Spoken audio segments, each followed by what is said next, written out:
อาร์เมเนียเป็นประเทศเล็กๆตั้งอยู่บริเวณภูมิภาคคอเคซัสตอนใต้กึ่งกลางระหว่างทวีปเอเชียและยุโรป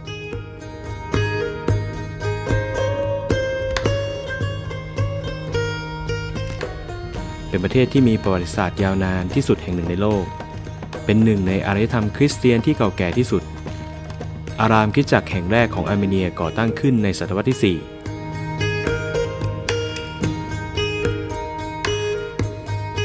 แต่ในหลายศตวรรษต่อมาอาร์เมเนียต้องตกอยู่ภายใต้การปกครองทั้งจากอาณาจักรไบแซนไทน์และอาณาจักรเปอร์เซียตั้งแต่ศตวรรษที่ 5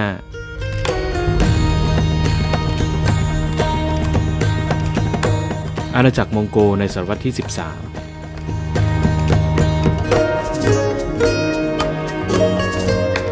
อาณาจักรออตโตมันตั้งแต่ศตวรรษที่ 15และตกเป็นสาธารณรัฐของสหภาพโซเวียตในช่วงปี 1922 ถึง 1990 ต้องผ่านเรื่องราวของโศกนาฏกรรมและการถูกเนรเทศจากถิ่นฐานกว่าจะถึงยุคแห่งเอกราชในปัจจุบัน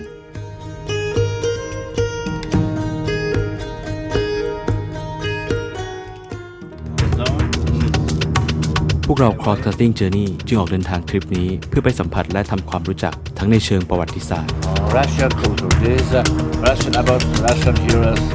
วัฒนธรรม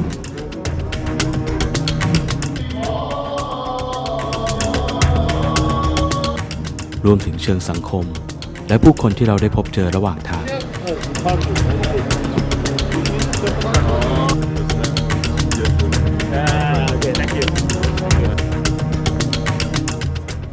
ยังมีสถานที่และเรื่องราวมากมายที่เรายังไม่เคยรู้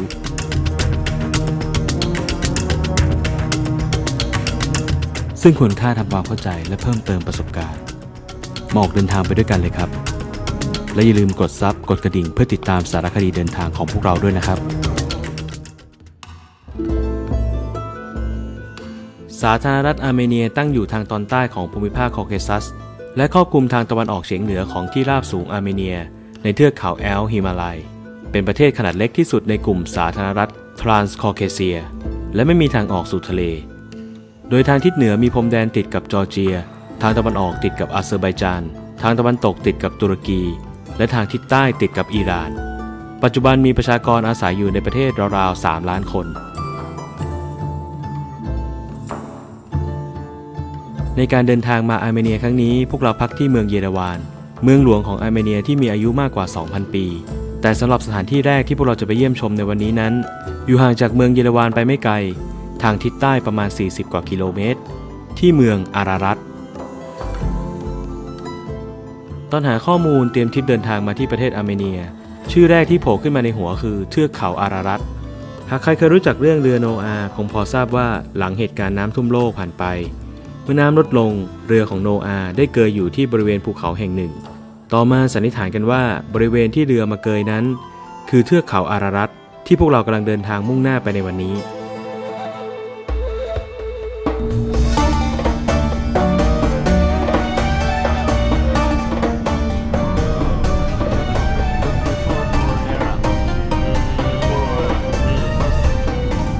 อารารัตในอดีตเป็นพื้นที่ของอาณาจักรอาร์เมเนียโบราณ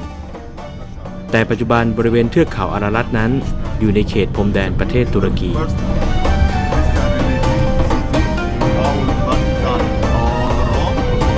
รถของพวกเราแล่นเข้ามาถึงจุดจอดถ่ายรูปซึ่งจะมองเห็นทั้งวิวภูเขาขนาดใหญ่ตั้งอยู่เบื้องหลังอารามเก่าแก่ที่ตั้งเด่นนับเป็นหนึ่งในแลนด์มาร์คสำคัญของประเทศอาร์เมเนียนั่นมีชื่อว่าอารามกอวิราฟกอวิราฟเป็นหนึ่งในสถานที่ศักดิ์สิทธิ์และมีผู้มาเยี่ยมชมมากที่สุดในอาร์เมเนียก่อตั้งขึ้นครั้งแรกในปีคริสต์ศักราช642หรือราว 1,400 ปีก่อน But Armenian was in up. How you can fight? From up you can be protected.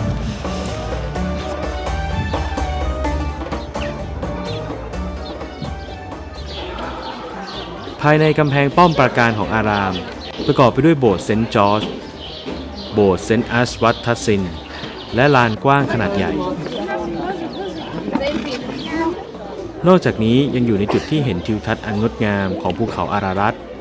บนพรมแดนตุรกีในปัจจุบันได้อย่างชัดเจน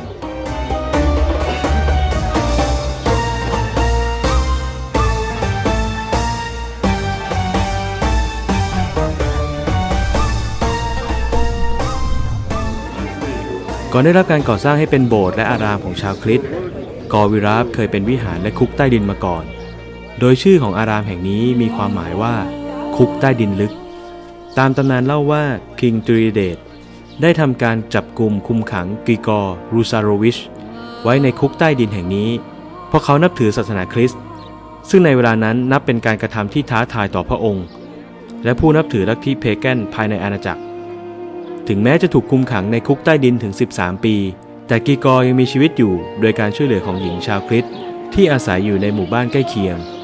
โดยการทิ้งขนมปังอบสดใหม่ลงไปในคุกใต้ดินต่อมาคิงทรีเดตเกิดมีอาการประชวรมเหสีของพระองค์ซึ่งได้เปลี่ยนมานับถือศาสนาคริสต์แล้วนั้นทูลต่อพระองค์ตามนิมิตที่พระนางได้รับว่าหากพระองค์ยอมปล่อยกริกอร์ออกจากคุกใต้ดินอาการประชวรของพระองค์จะหายดีขึ้นซึ่งก็เป็นไปตามที่พระนางทูลหลังจากหายประชวรแล้วคิงทรีเดตจึงได้เปลี่ยนมานับถือศาสนาคริสต์ในปี301ซึ่งทำให้อาร์เมเนียกลายเป็นประเทศแรกที่รับศาสนาคริสต์เป็นศาสนาประจำชาติแห่งแรกในโลกและกริกอร์ก็ได้รับการสถาปนาเป็นเซนต์เกรกอรีดีอิลูมิเนเตอร์หรือนักบุญเกรกอรีผู้ชี้ทางสว่างซึ่งเป็นที่เคารพนับถือเป็นอย่างมาก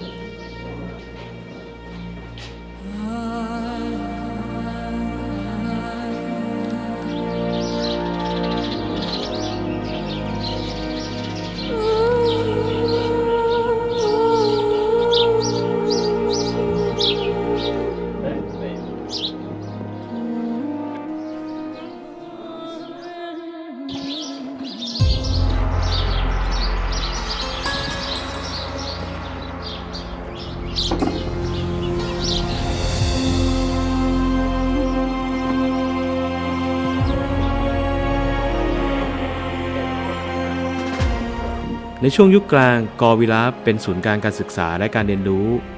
แม้จะเกิดแผ่นดินไหวครั้งใหญ่ในปีค.ศ. 1679ทำให้โบสถ์ภายในอารามพังเสียหายแต่ก็ได้รับการบูรณะให้คืนสภาพเดิมและยังคงเป็นสถานที่แสวงบุญรวมถึงเป็นศูนย์กลางทางวัฒนธรรมของชาวอาร์เมเนียมาจวบจนปัจจุบัน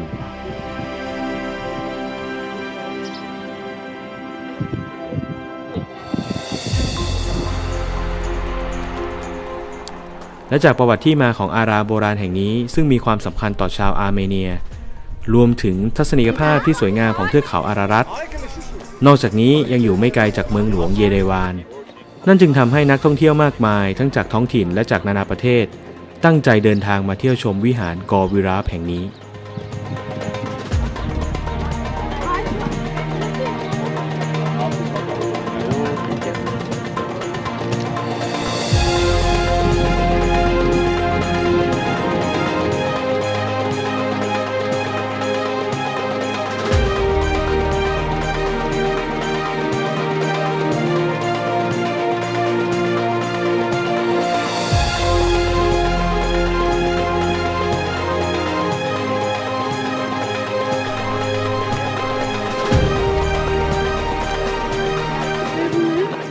จากกอวิราฟพวกเราเดินทางกลับเข้าเมืองเพื่อไปยังพิพิธภัณฑ์และอนุสรณ์ที่เก็บบันทึกเรื่องราว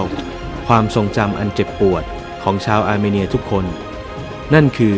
Armenian Genocide Museum หรือพิพิธภัณฑ์อนุสรณ์การฆ่าล้างเผ่าพันธุ์ชาวอาร์เมเนีย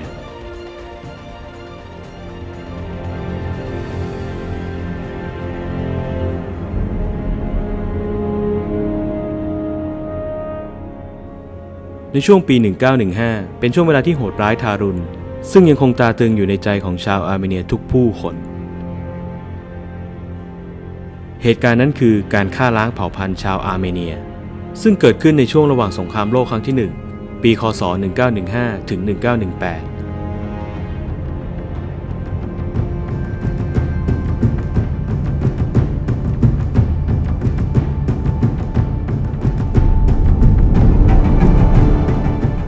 รัฐบาลยังเติร์กแห่งอาณาจักรออตโตมัน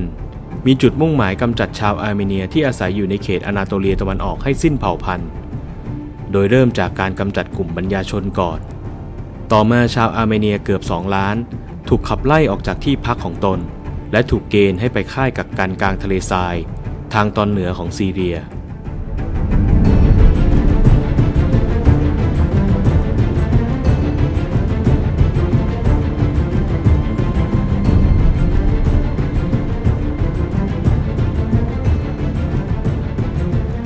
ระหว่างเดินทางก็ถูกกองกำลังทหารของตุรกีสังหารตายอย่างโหดร้ายไปมากกว่า 1,500,000 คนนอกจากนี้ชาวอาร์เมเนียอีกนับแสนคนต้องกลายเป็นคนไร้บ้านก่อนจะค่อยๆอดอยากและล้มตายอีกจำนวนมาก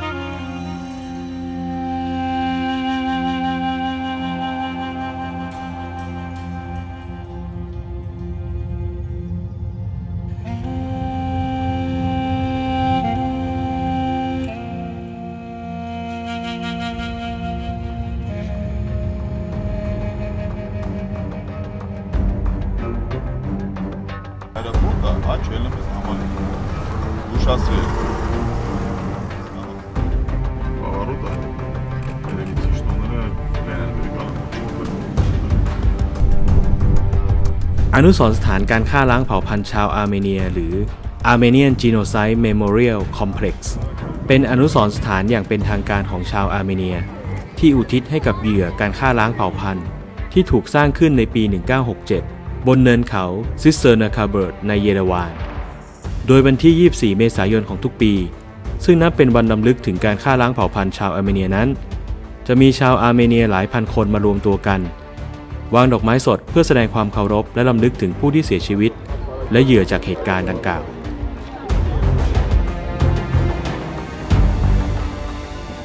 บริเวณอนุสรณ์สถานถูกออกแบบเป็นเสาปลายแหลมสูง 44 เมตรเป็นสัญลักษณ์ของการเกิดใหม่ของชาวอาร์เมเนีย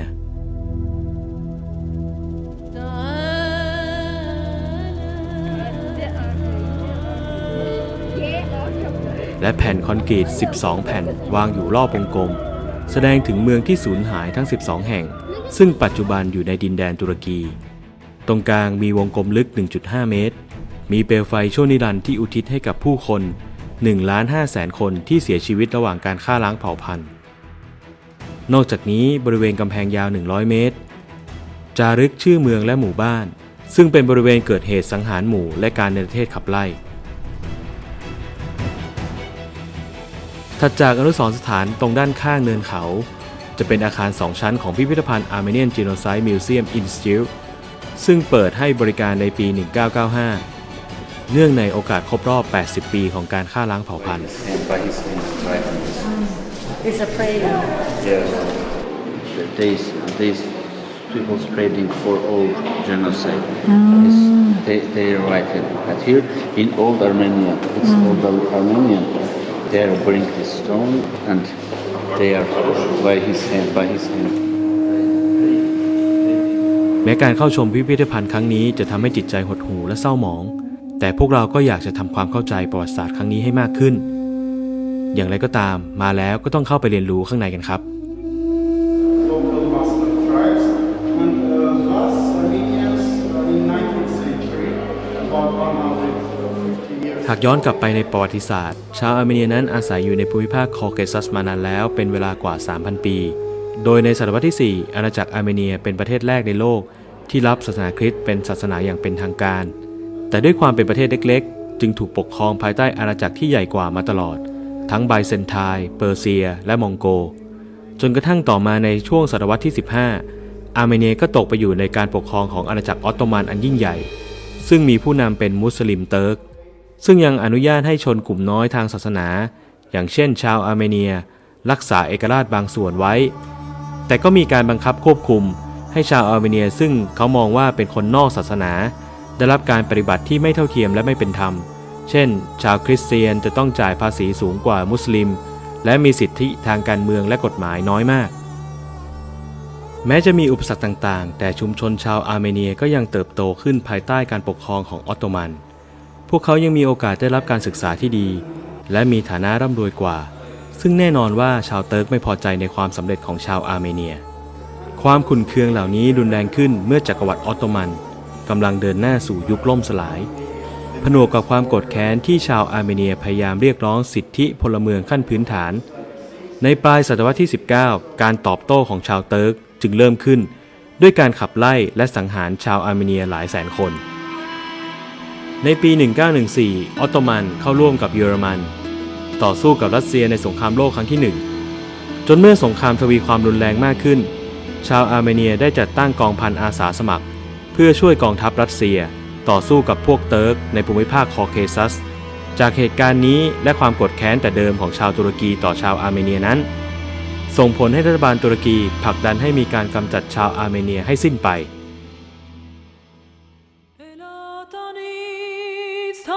ในวันที่ 24 เมษายน 1915 การฆ่าล้างเผ่าพันธุ์ชาวอาร์เมเนียได้เริ่มขึ้น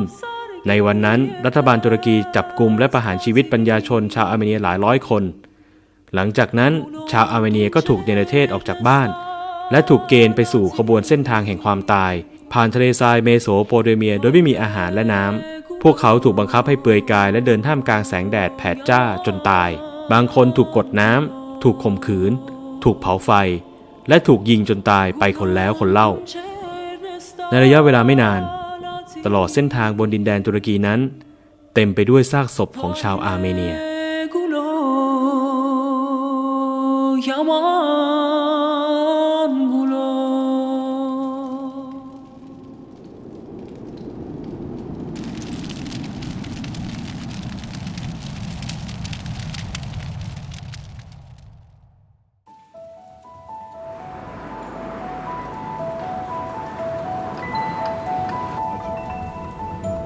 ในวันนี้ตลอดช่วงเช้าพวกเราได้ใช้เวลามากพอสมควรกับการเรียนรู้และทำความเข้าใจ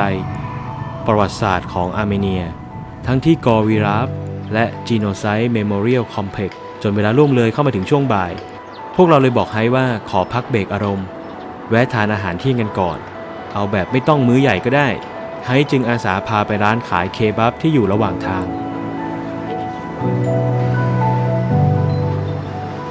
เคบับหรือกาบับนั้นเป็นอาหารถิ่นของมุสลิมอาหรับนับว่ามีต้นกำเนิดมาจากประเทศตุรกีลักษณะคล้ายกับการทำบาร์บีคิวมีเนื้อสัตว์เช่นเนื้อวัวเนื้อไก่เนื้อแกะเนื้อแพะและผักต่างๆเสียบไม้ย่างแน่นอนครับพวกเรากำลังรอทานอาหารพื้นเมืองจากตุรกีในประเทศอาร์เมเนียกันความจริงแล้วผมว่าเรื่องอาหารเนี่ยเปรียบเสมือนทูตสันติไมตรีระหว่างประเทศนะครับเพราะไม่มีพรมแดนขวางกั้นช่วยส่งรอยยิ้มและความสุขให้ผู้คนจนบางทีการกินอาหารเนี่ยก็ทำให้ลืมเรื่องขัดแย้งและบาดหมางไปได้เหมือนกันนะครับ Yeah, people are nice too. Good food, nice people.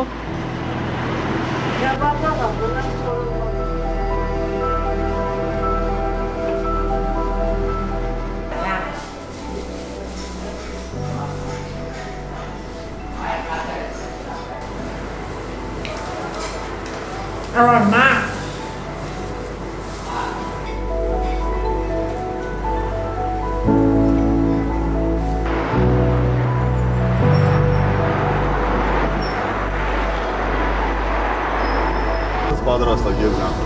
Դասա թողվեկալ։ Հա, վերաստա պատրաստա թող բանանի այդ այսօր կհաստնես ախպերս ախպեսը։ แม้จะพ่ายแพ้สงครามโลกครั้งที่หนึ่งแต่ตุรกีก็ยังพยายามคุกคามอาร์เมเนียอยู่ตลอดอาร์เมเนียฝ่ายซ้ายจึงไปขอความช่วยเหลือจากสหภาพโซเวียต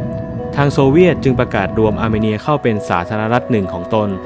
โดยให้ชื่อว่าสาธารณรัฐโซเวียตอาร์เมเนียในปีค.ศ. 1922ทั้งอาร์เมเนียจอร์เจียและอาเซอร์ไบจานจึงรวมกันเป็นสหพันธ์สาธารณรัฐสังคมนิยมโซเวียตทรานส์คอเคเซียและรวมกับสหภาพโซเวียตมือเนี่ยหมายถึงว่ารวมกันเป็นหนึ่งกำปั้นก็คือว่าที่เรามาต่อสู้ชนะสงครามโลกครั้งที่2ด้วยกันก็คือแต่ตอนนั้นยังเป็นเมืองขึ้นอยู่ของโซเวียตอยู่แล้วโซเวียตก็มาสร้างนี้ประมาณปี 50 พร้อมกับรูปปั้น Mother of Armenia นั้นด้วย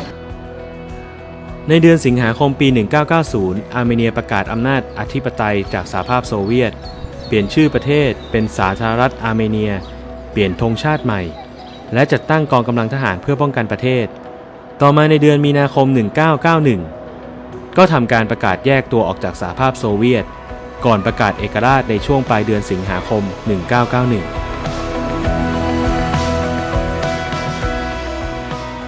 สำหรับสวนสาธารณะวิกตอรี่พาร์คแห่งนี้ถูกสร้างขึ้นครั้งแรกช่วงปลายทศวรรษที่ 1930 มีชื่อเดิมว่าสวนสาธารณะแห่งเมืองอาราเปียต่อมาเปลี่ยนชื่อเป็นวิกตอรี่พาร์คเพื่อระลึกถึงชัยชนะของโซเวียตเหนือนาซีเยอรมันในสงครามโลกครั้งที่ 2 และเปิดให้บริการในปี 1950 ในวันครบรอบ 30 ปีของการเป็นสาธารณรัฐโซเวียตอาร์เมเนีย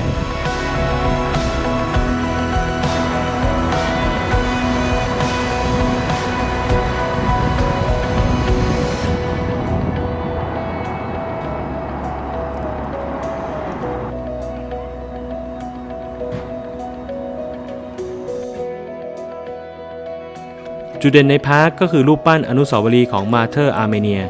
ซึ่งสร้างขึ้นในปี 1967 ปัจจุบันสวนสาธารณะแห่งนี้เป็นสถานที่พักผ่อนที่มีบรรยากาศสบายๆอยู่ในกรุงเยเรวาน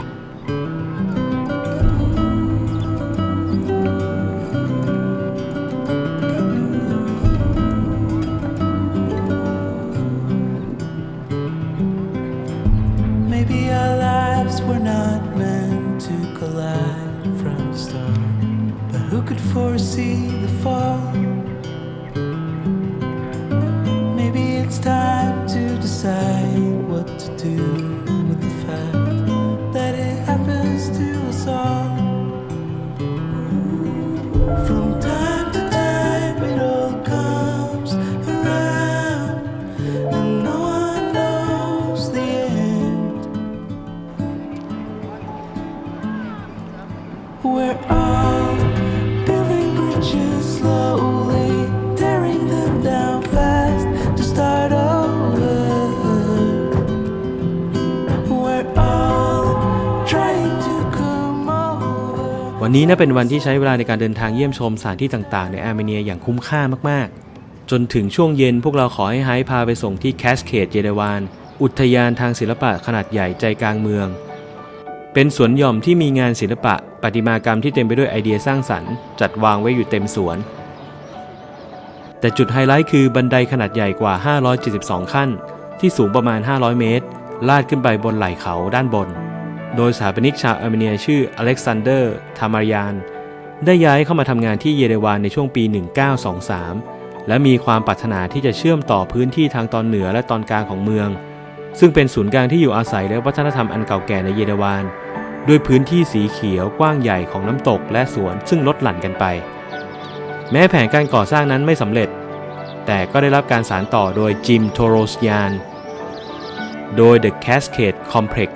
ได้เริ่มก่อสร้างขึ้นในปี 1971 แล้วเสร็จเฟสแรกในปี 1980 และต่อมาได้สานต่อเฟส 2 ในปี 2002 จนถึงปี 2009 นับว่าเป็นแลนด์มาร์คและเป็นจุดนัดพบที่สวยงามและมีชื่อเสียงของอาร์เมเนียถ้าใครได้มาถึงกรุงเยเรวานแล้วก็ต้องมาเซลฟี่เก็บภาพกันที่นี่แน่นอนครับ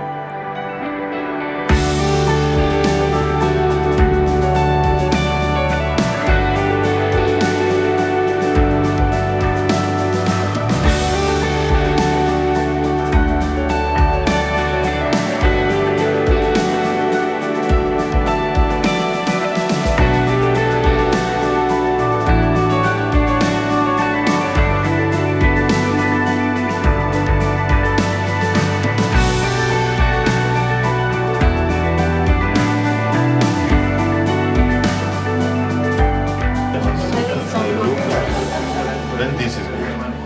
What is that? This is Eggplant อ๋อวอลกันมะเขือ ไม่เอาดีกว่าเราเอาไปอยากรีวิว Mountain one.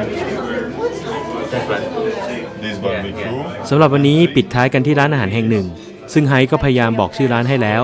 แต่พวกเราก็ออกเสียงและจำไม่ได้จริงๆรู้เพียงแต่ว่าเป็นร้านที่มีบรรยากาศดีมากและอยู่ไม่ไกลจากที่พักอย่างไรก็ดีครับการได้ทานอาหารอร่อยๆในร้านที่สวยๆก็นับว่าเป็นการปิดโปรแกรมการเดินทางในวันนี้ได้อย่างงดงามและน่าประทับใจมากๆครับ ได้อย่างนี้ได้ไหม